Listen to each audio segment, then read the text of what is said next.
But anyways, Ethan, that leads us into, I guess you could say, the more well, just bluntly, the more clickbaity topic, which is the San Antonio Spurs being in rumors for potentially trading for Kevin Durant this offseason. Kevin Durant has 1 year left on his contract with the Phoenix Suns. And obviously, kind of a couple weeks ago, there were reports that came out. There was stuff at the trade deadline as well, but it came out a couple weeks ago that it's inevitable that he's going to get traded basically in the offseason, but he is finishing out the season in Phoenix. There's a couple other teams involved, but Sam Amico from Bleacher Report, I believe, reported today that the Spurs, Mavericks, Timberwolves, Rockets, Lakers, and the Miami Heat will pursue Kevin Durant in a trade this offseason. There was also a report from Spurs Reporter, I believe this Monday, that you sent me that mentioned that the Spurs were potentially considering Devin Vassell and Keldon Johnson in a trade package for Kevin Durant. And if there's any of this that I misremembered, please correct me on it, Ethan. But I believe that is the gist of it. And with, we talked about this last episode, with the situation that the Spurs are in, obviously this becomes much more of a reality, as we saw with the De'Aaron Fox trade at the deadline. But here's the thing I forgot about last time, Ethan. One of Victor Wembanyama's favorite players is Kevin Durant.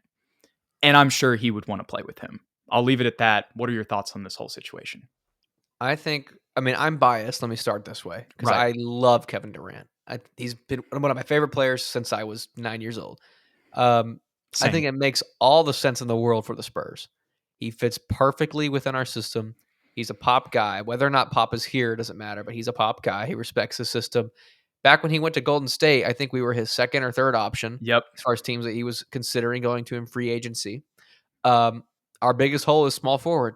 That's the position that he plays. He fits next to Victor. He fits next to De'Aaron. He fits next to the rest of the squad. The question to me is, does he consider the Spurs a contender already? Because I'm pretty sure he's made it clear that he wants to go to a contender. And in my eyes, with Spurs-colored glasses, I think that we become a contender. I think we become a top 4 or top 5 team, a definitive playoff team, not play-in, but playoff team with Kevin Durant added to the roster. But I don't know if he, at his age, considers that, high enough likelihood to go to the finals.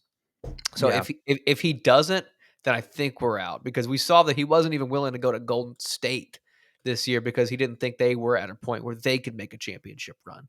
And now with Jimmy Butler, they're playing out of this world, right? So maybe that was a mistake in hindsight. But I think you're getting my point, where he's not the type of guy that just go to a team because that's where he's getting traded to. He will make enough noise to kind of veto that if he doesn't believe the Spurs are ready.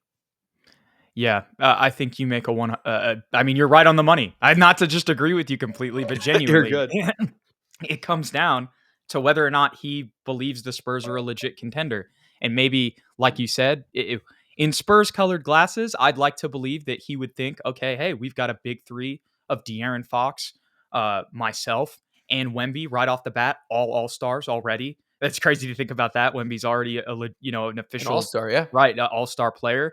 On top of that, you got Stephon Castle coming up the wings. That's going to be the rookie of the year, I'm pretty sure, by the time it's all said and done.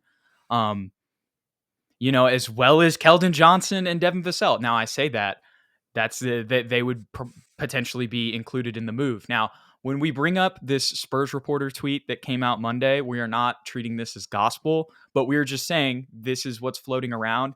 And I do think, Ethan, in a potential Kevin Durant trade, we would at least have to give up one of Devin Vassell and Keldon Johnson, and maybe possibly both. But here's the other thing I'll say about the Suns.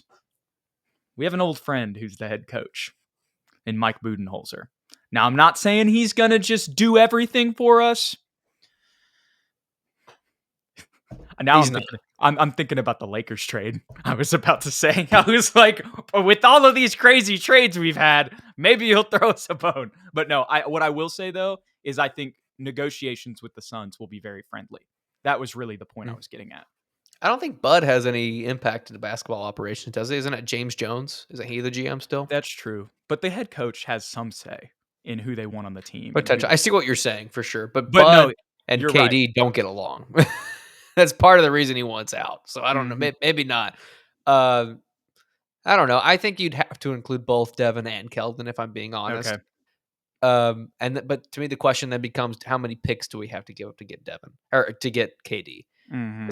'Cause as much as I want him, I also don't want to completely drain our draft capital because let's be honest, Kevin Durant does not have a good track history.